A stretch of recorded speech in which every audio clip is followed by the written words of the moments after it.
Hola, bienvenidos al podcast El Corazón del Negocio, un proyecto de Diario Financiero y Promociona Chile. Mi nombre es Isabel Ramos, soy editora de proyectos estratégicos de Diario Financiero y además lidero la comunidad Somos Financieras.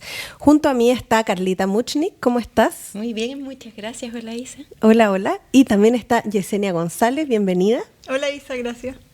Ambas son exalumnas de Promociona y aprovechamos además de agradecer a la universidad, a la Escuela de Negocios, eso Muy sí, bien, de la Universidad Adolfo Ibáñez por prestarnos su casa para grabar estos episodios. En el capítulo de hoy tenemos a una persona muy importante que vamos a partir diciendo que es exalumna de Promociona. muy bien. Jazmín Corquera, ¿cómo estás? Muy bien, gracias. Muchas gracias por la invitación. Ella es vicepresidenta y directora de FinTech Chile y además preside el capítulo de Women in Finance. InFintech. InFintech, eso, Women in FinTech. ¿Cómo estás, Jazmín? Muy bien, muchas gracias. Feliz de estar acá, feliz de traer la temática FinTech aquí a El Corazón del Negocio, así que muy encantada. Buenísimo. Partamos entonces con las preguntas. Pues. Sí, mira, Jazmín, tienes una larga trayectoria y muy futurista, porque este es un tema en el cual tú comenzaste ya hace muchos años. Entonces, dentro de todas las distintas variables que queremos conversar contigo y que nos cuentes y que nos acerques a estos temas que a veces son un poco más alejados para el público en general. Bueno, primero quizás entender de dónde nace la industria FinTech, porque hoy en día Sí, perfecto. algunos la ven y pueden decir, pero la industria FinTech en realidad es como el brazo startup de la industria financiera. Que yo creo que efectivamente hemos llegado a ese punto en que somos más bien este brazo tecnológico súper innovador con una velocidad bien particular. Pero la industria FinTech nace producto de justo después de la crisis subprime.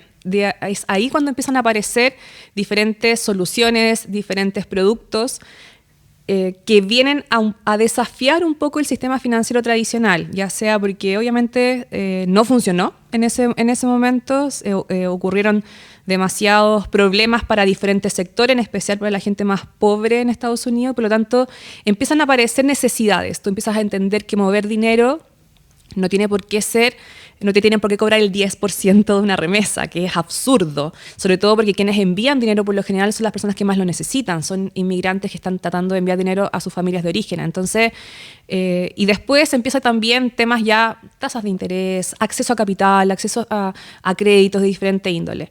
Entonces, siempre se ha dicho que la industria fintech nace con una intención, con una motivación de acercar productos financieros a las personas, de dar más opciones y que las tarifas o que el acceso a estos productos sea razonable, no que te cobren como cifras demasiado exorbitantes. Una democratización en el fondo del sistema financiero. Sí, una democratización efectivamente el sistema de todo el sistema, de que las personas efectivamente puedan acceder a diferentes productos, diferentes servicios y todo ese ciclo, todo ese journey. Hoy en día estamos en una situación bien particular. Hoy en día nosotros ya tenemos una ley fintech que fue empujada precisamente por el gremio y ya está andando la primera parte de esta ley fintech. Eso significa que hoy en día hay varias fintech que presentaron su requisito de autorización, de registro, y está esperando que la CMF se pronuncie al respecto. Y la segunda parte corresponde al sistema de finanzas abiertas. Hoy en día el sistema de finanzas abiertas es lo que en el fondo es open data, se le llama, que en definitiva las personas sean dueños de sus datos y las puedan mover y disponibilizar al sistema de tal manera que te puedan hacer mejores ofertas de productos y servicios.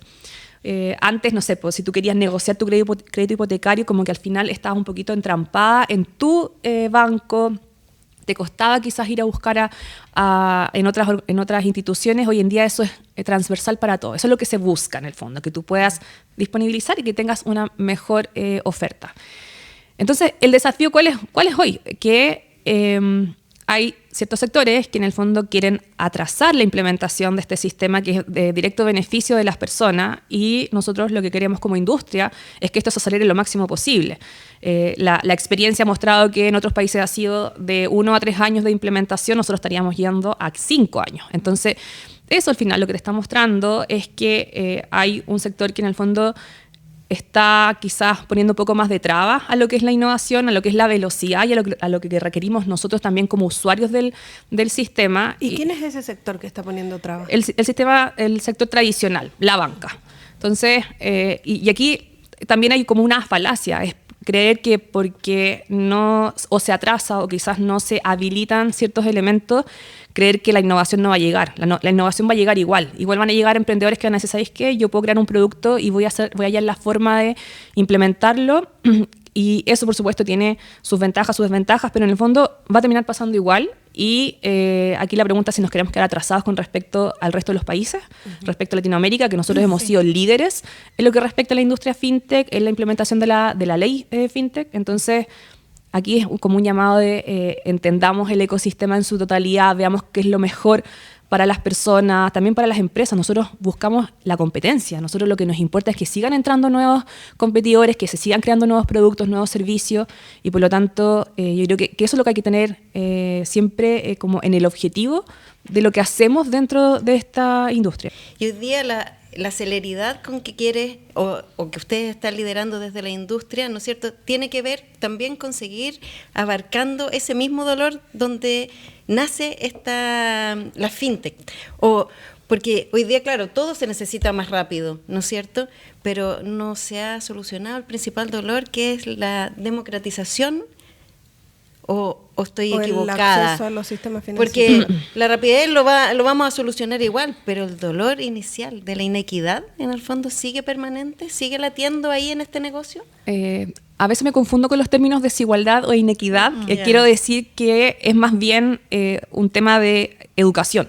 O sea, nosotras 4 tenemos diferentes entendimientos de lo que es un producto financiero, de los diferentes productos financieros, y a eso también le tenemos que sumar nuestro background personal, que eso es muy relevante en la toma de decisiones financieras. Entonces, no es solamente que sepas matemática básica o que sepas leer un contrato de una cuenta corriente, que son gigantes, sino que también tiene que ver con lo que tú traes como persona. Entonces, hay lo que busca, cuando nosotros hablamos de poner sobre la mesa más productos, más servicios, es que también demos los productos de una forma que sean entendibles, que no sean complejos, que sean contratos que uno realmente pueda leer, que las reglas estén claras, que no te hagan cobros fantasmas, que no te hagan costos que son injustos también. Entonces, son varios elementos que se han ido corrigiendo de a poquito,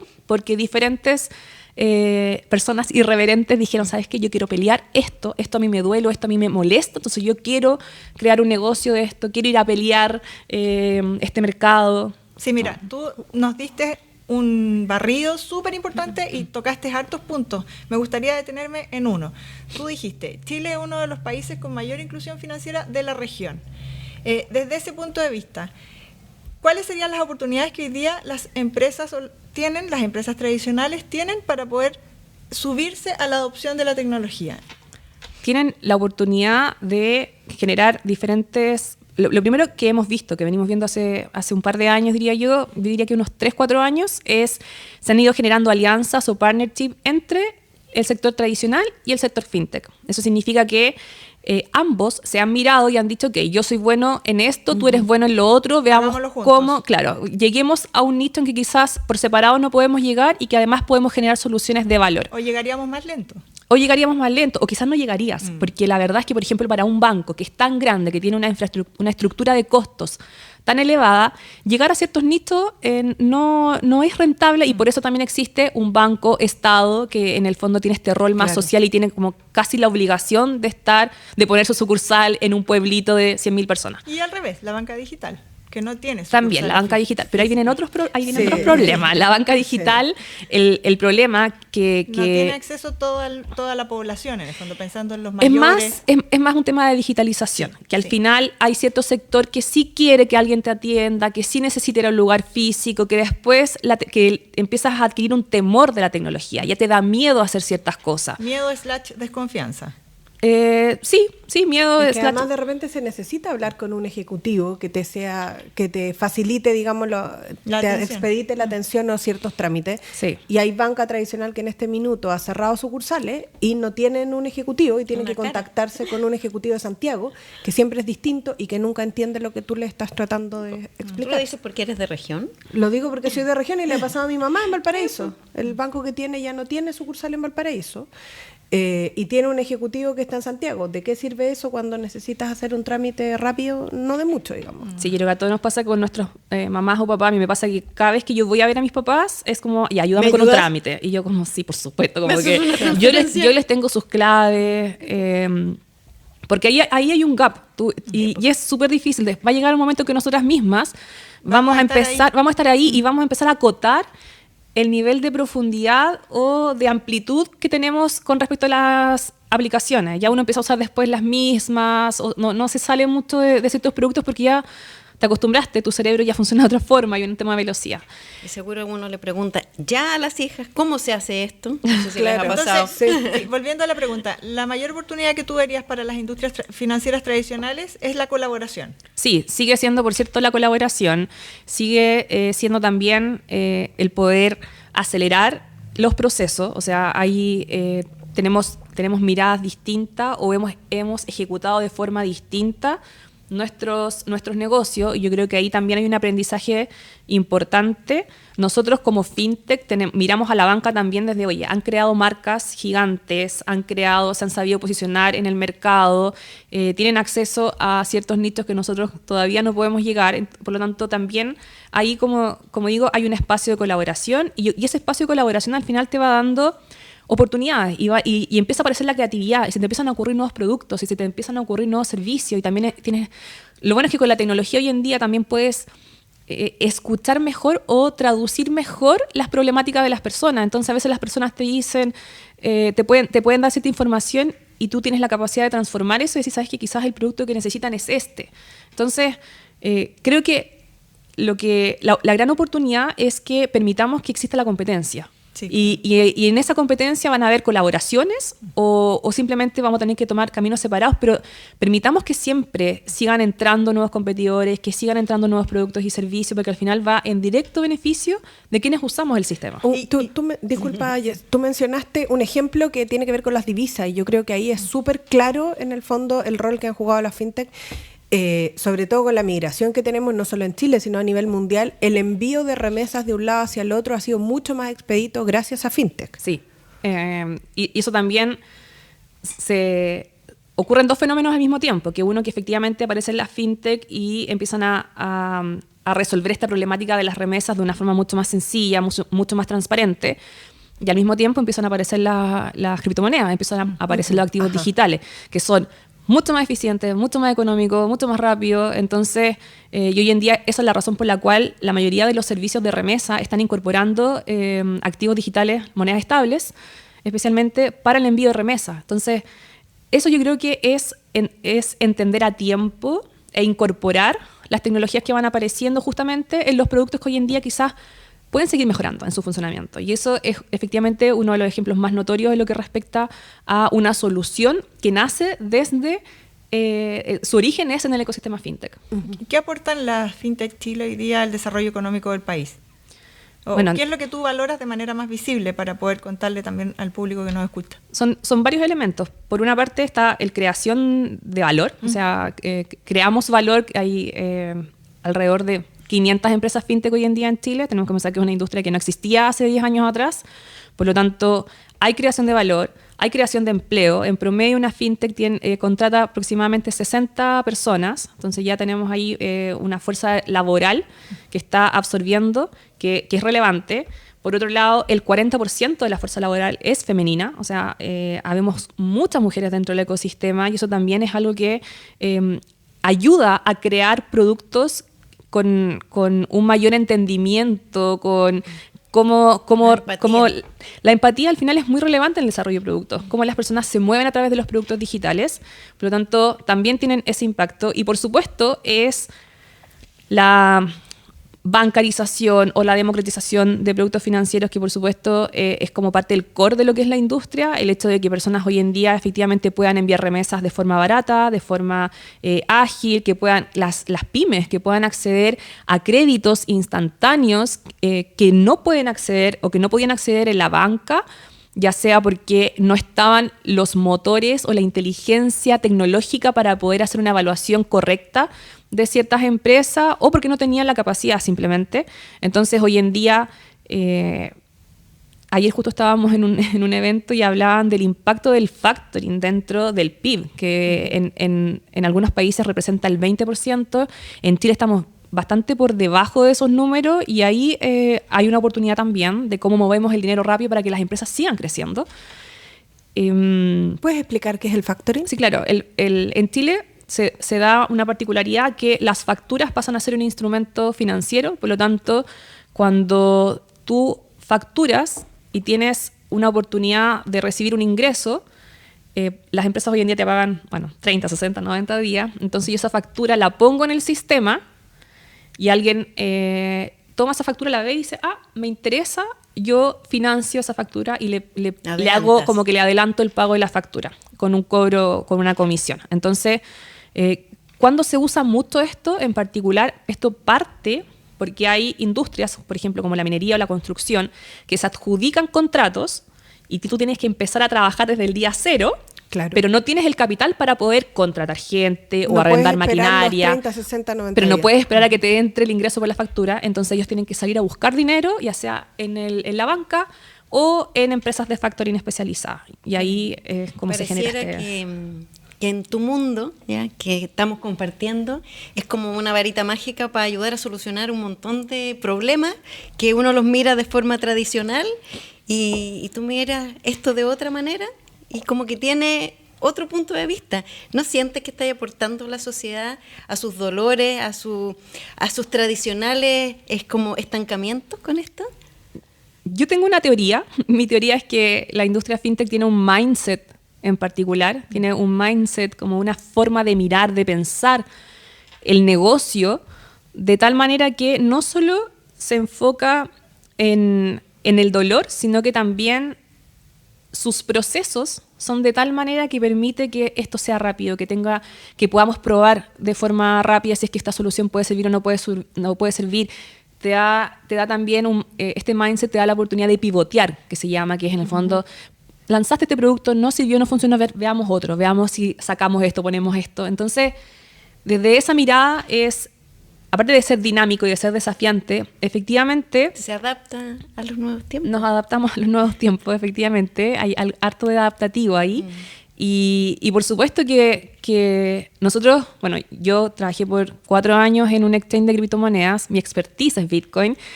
Por mucho tiempo me tocaba atender a las personas. Yo siempre trabajaba todos los días un ratito en atención al cliente y tú empiezas a dialogar con las personas y te empiezas a dar cuenta cómo les impacta, cómo los ayuda, cómo les resuelve ciertas problemáticas y por supuesto que es súper satisfactorio y yo creo que es amplio en la industria de todos los servicios que hacen, de todas las soluciones que se entregan y eso por supuesto que llena un poco el corazón. Jazmín, ¿y qué te motiva a trabajar en Bitcoin cuando nadie hablaba o conocía de Bitcoin? Bueno, yo llegué a Bitcoin porque estaba intentando emprender y en ese emprendimiento necesitaba recibir dinero de afuera. Y cuando empiezo como a evaluar cuáles son las opciones eran principalmente tarjeta de crédito. Entonces después tú empiezas a hacer doble clic y dices, ok, tarjeta de crédito, ¿cuánto te cobran? Te cobran 3,5% mínimo. Te pasan el dinero como en un mes o más. Entonces dije, no me hace sentido esto. Entonces empecé a estudiar, empecé a averiguar, llegué a Bitcoin. Y entendí, o sea, cuando uno entra en Bitcoin, entras en un rabbit hole que se llama, que es, en el fondo te vas como en una montaña rusa de conocimiento y empiezas a entender el origen y el funcionamiento del sistema financiero, cómo se crea el dinero. Y cuando tú entiendes cómo se crea el dinero, entiendes de por qué el sistema no funciona. O sea, y por qué el sistema al final termina ahogando como a los que están, lo que más necesitan que el sistema funcione. Entonces, empiezas a entender la solución, qué es lo que ataca, y y le encuentras todo el sentido del mundo y lo empiezas a probar y le sigues encontrando más sentido y de repente, yo hoy en día a mí lo que me pasa es que ya no me preocupa el dinero, porque yo siento que el dinero está resuelto. No estoy como...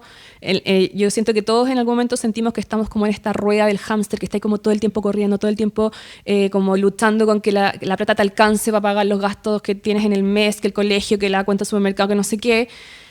Y llega un dinero que no pierde valor en el tiempo, que lo puedes mover como tú quieras, que no te hace miedo de que mucha gente dice, no, pero es que me pueden quitar la plata de no sé qué, como les ha pasado en otros países, o que la inflación te empieza a quitar tu poder adquisitivo, y tú dices, bueno, pero es que hay algo que es resistente a todo eso. Entonces me hizo clic por diferentes aristas, y esa es la razón por la cual empecé a trabajar en Bitcoin, empecé a empujar el tema de la educación y la difusión respecto a eso, y es también la razón por la cual sigo escribiendo al respecto. Hoy día es clave el tema de la educación financiera, pero si tuvieras, te pongo en un caso, que explicarle a un directorio conservador el argumento en el fondo de colaboración entre bancas, aseguradoras y fintech, ¿cuál sería el principal argumento estratégico que tú ocuparías para explicarles tan maravilloso esto que tú nos cuentas de manera virtuosa? Pero con respecto al uso de tecnologías, de activos digitales, de tecnologías emergentes, lo que tú nos estás compartiendo ahora acá. Porque te aumenta la rentabilidad. O sea, si hay que pensar, hay que hablar siempre los términos en los cuales el contexto en el que uno se encuentra. Si tú estás en un directorio, estás con unos stakeholders que tienen una obligación, que es aumentar el valor de la empresa. Entonces, bueno, esta es la mejor forma de aumentar el valor a la empresa, no solamente porque estás frente a un activo que no pierde valor en el tiempo, no tienes que hacer magia para poder mover activos, para buscar la mejor rentabilidad, sino que también es uno de los mejores mecanismos para poder mover dinero a través de Internet. Entonces, para mí esos dos elementos ya como son básicos de por qué yo creo que es estratégico estar en activos digitales y por qué no estarlo es una pésima decisión. Oye, y dijiste que el dinero no te preocupa. Entonces la pregunta es, ¿qué es lo que te preocupa? No es que me preocupe, esto es como algo bien, bien personal, pero es un tema de prioridades. Mi prioridad número 1 es Dios, mi segunda prioridad son mi familia y mi tercera prioridad es el valor que yo aporto a la sociedad y en eso estoy en los diferentes roles que yo ejecuto. Entonces, dado que mi prioridad número 1 es Dios, esa es la que trato de dedicarle harto tiempo también a mis niñas, que creo que al final ese es mi legado como ser humano. Por lo tanto, esas son mis... Muchas gracias. Yo me quedé con esas ganas de preguntarte, y tienes niñas, sí, ¿ya? Y las llevas al banco. He leído por ahí, ¿cierto? Sí, las llevo al banco, las trato de llevar a mis actividades, a los eventos. ¿Qué dicen de ti? Es muy chistoso porque a veces nos han pasado varias cosas muy chistosas.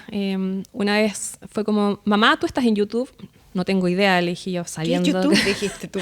Sabiendo que yo estaba en YouTube, y dije, no sé, no tengo idea, veamos. Entonces me buscan y es como que los ojos se les abren y les brillan. La mamá Y es como que la mamá es famosa. Sí. Y mamá, pero si eres famosa, ¿por qué no te saludan en la calle? Entonces es muy chistoso como toda esta dinámica. Entonces yo les voy explicando que en realidad soy conocida en un nicho muy pequeñito porque tengo estos diferentes roles, que dado mi rol me toca hacer este tipo de trabajo. A veces yo les muestro el Instagram, porque en Fintech Chile, además de ser directora y vicepresidenta, yo soy quien anima los Fintech Chela, que se llaman, que es una actividad que hacemos todos los meses. Entonces, claro, me toca hacer como clips para Instagram y todo. Entonces me dirán, yo de repente se los muestro, mira, sí, hoy día hice esto. ¿Cuál es la cuenta? La de Fintech Chile, no creo que es. Te buscaremos. Sí. Entonces yo les muestro y a ellas les encanta, se ríen de mí porque al principio yo soy súper expresiva en mi día a día, entonces cuando uno está en las cámaras, las expresiones al final terminan haciendo mucho ruido, entonces yo abro los ojos, yo muevo y hago caras y me río, entonces nos reímos de eso porque nos dimos cuenta, mi hija mayor me dijo, mamá, es mucho, tienes razón, es mucho, entonces he tratado de ir cambiándolo, de ir ajustándolo. Tu coach personal. Es mi coach personal. Sí. Así que ellas están súper orgullosas porque además tengo un entorno alrededor que siempre les está diciendo, oye, tu mamá aquí, tu mamá allá, es muy chistoso. Y por eso mismo yo las llevo a los eventos, las llevo al banco, las llevo a hacer ciertas actividades porque quiero que Así como siempre hablamos de la educación, yo creo que desde chica uno tiene que mostrarle a nuestros hijos, tenemos que mostrarle no solamente el tema del dinero, sino que también el tema de la tecnología y lo que hacemos nosotros como adultos. Claro. Entonces me gusta llevarlas para que ellas de a poquito también se vayan como encantando con lo que es la tecnología, con lo que es el sistema financiero, lo vayan entendiendo. Sí. Ya estamos llegando hacia el final de la conversación, pero quería preguntarte, hemos hablado un poco de los dolores, de las oportunidades. Oye, ya me puse a hablar como promoción. ¿Qué se viene para 2026, para la industria? Bueno, se suponía que se viene el lanzamiento del sistema de finanzas abiertas. Ayer salió una norma en consulta de que se va a efectivamente consultar al respecto y se estaría quizás retrasando al 2027. Así que en realidad hasta el día de ayer todas nuestras energías estaban en eso, en que el 2026 el sistema de finanzas abiertas entraba en funcionamiento. Así que tenemos que ver qué va a pasar con ese elemento en particular. El segundo, con respecto a la industria fintech, nosotros tenemos un evento muy relevante en mayo, que es el Chile Fintech Forum, que es ahí donde se junta todo el ecosistema financiero, por lo tanto, ese nos ocupa también harta agenda dentro de todo lo que hacemos. También nosotros en estos últimos meses hemos estado muy activos con respecto a los diferentes comandos. Nosotros queremos que el futuro presidente o presidenta de Chile sepa lo que es la industria fintech, entienda el valor que agregamos y que el día de mañana cuando se estén discutiendo ciertas regulaciones o quizás dónde ponerle fichas a las diferentes industrias, la industria fintech esté como en el top of mind, esté ahí y ellos sepan de lo que hacemos y que entiendan la importancia de esta industria. Por lo tanto, se nos viene también un trabajo político, por decirlo de alguna manera. Claro. Tenemos que estar ahí, tenemos que seguir trabajando en todos los proyectos que hemos estado empujando, en que las regulaciones sean proporcionales. Juntarse con las nuevas autoridades. Exacto. En marzo. Exacto, etcétera. Sí. Entonces ahí yo creo que nos va a tocar este cambio de gobierno, nos va a tocar harto trabajo y por lo tanto yo creo que eso va a ocupar bastante la agenda de lo que es el 2026. Jazmín, y si tuvieras que dejar una idea a fuerza para la audiencia respecto del futuro del dinero, ¿cuál sería? Estudien Bitcoin. Yo de verdad, yo no digo inviertan en Bitcoin, yo digo estudien Bitcoin, entiendan un poquito.